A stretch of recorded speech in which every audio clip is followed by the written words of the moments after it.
everybody, welcome to the backyard this afternoon. Look at that, it's such a lazy Sunday afternoon. I'm forgetting what time of day it is.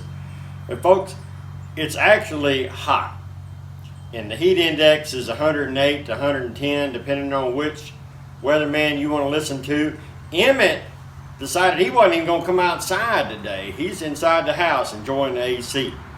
We're going to do some onion soup for you today. Not typically a summertime dish, but we were in the mood for onion soup. We had a bunch of onions left over. We decided we're going to use them up.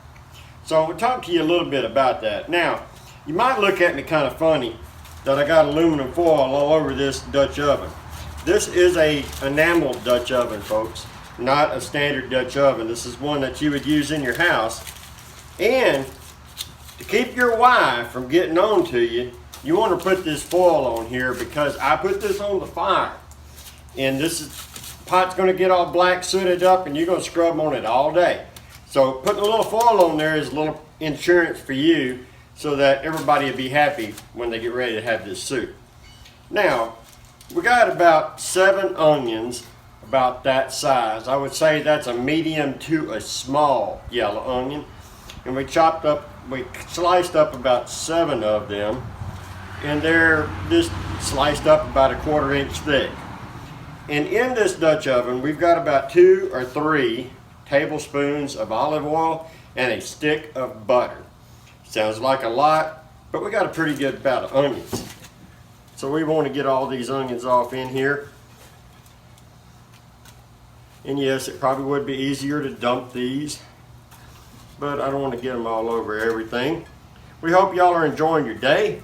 We certainly are, even though we complain about the heat. Now we're going to fill this up. It's going to be pretty full with onions. And you think, wow, that's a lot of onions. They sweat down pretty good, folks.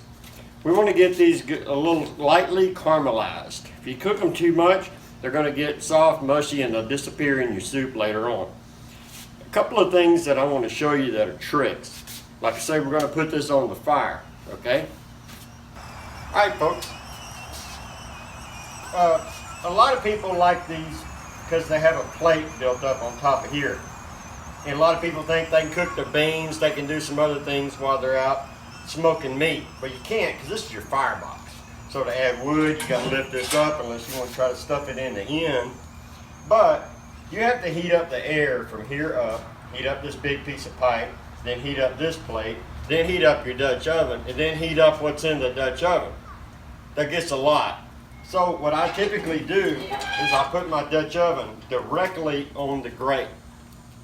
And that's going to keep it hotter, more controlled, and it'll be easier for you to cook. That's how we're going to saute those. It's just one little tip I thought I'd share. One more tip is when you use a knife, and again folks, my ways may not be culinary correct, and there's a lot of people that disagree with me. But when you take a knife such as this, you don't want to go down like that when you chop. You want to slide the knife forward as you go down. It'll cut a lot easier. If you try to go down like that, you're going to cut your fingers. I promise you. To this, we're going to add a pretty good teaspoon and a half, and that's about that much, of salt. Salt's going to help these render down a little bit. We're going to get that stuck on there. Before I do, I want to show you one more thing because I'm kind of getting off topic a little bit. I don't know if y'all can see this. My wife bought me this nice apron. It's really pretty. I took it out this last week and did some cooking on the wagon. And if you see this right here, that's how this apron met my girl, Sarah. Now, for those of you that don't know me, my girl Sarah is a wood stove that I carry around with me, and she will run you off this time of year. So when this apron reached up there and touched Sarah, it kind of stuck. So folks, we're going to get this on the pit, get it ground up, and we'll be back to show you what else we're going to add to it.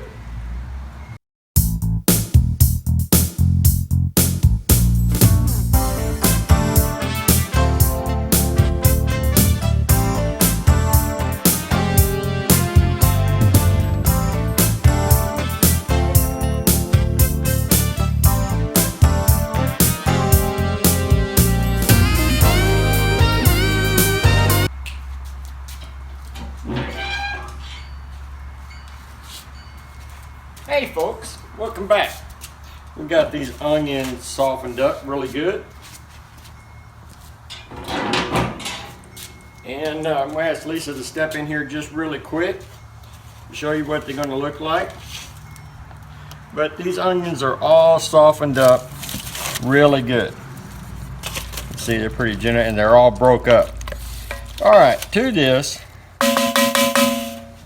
we want to add 3 tablespoons of flour. Now we want to dust this flour in here a little bit, and then we want to stir this flour in the onions just like you would make a gravy. We want to get these onions coated with this flour. It's going to help the soup thicken up just a little bit, but we don't want just water in the soup. This isn't necessarily French onion soup. This is onion soup. Okay, I don't honestly know the difference. This is the only soup that I typically make. All right, also to that we want to add 2 cloves of crushed garlic. We want to add 2 to 3 bay leaves depending on the size. These are fairly small, so we want to add 3. We want to add a teaspoon of salt and 2 teaspoons of black pepper.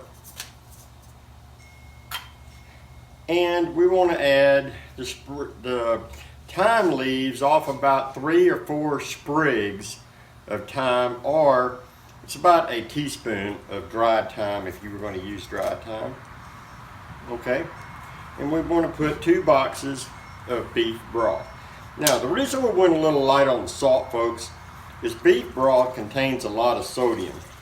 You can buy sodium-free beef broth if you're trying to watch your salt.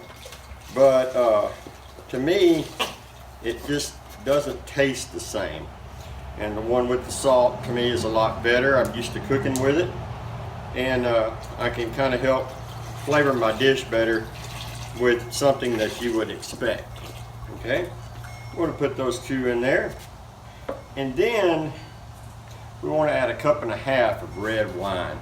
Doesn't have to be a super high quality red wine, but it needs to be dry and not real sweet. Let me give this all a good stir.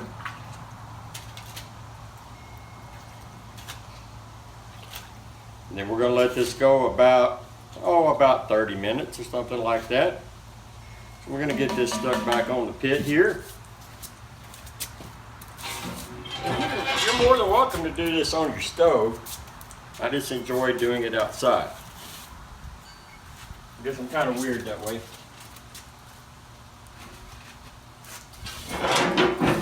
There you go, folks. We're going to let that go about 30-35 minutes. We're going to come back and plate a bowl up for you. Y'all have a good one.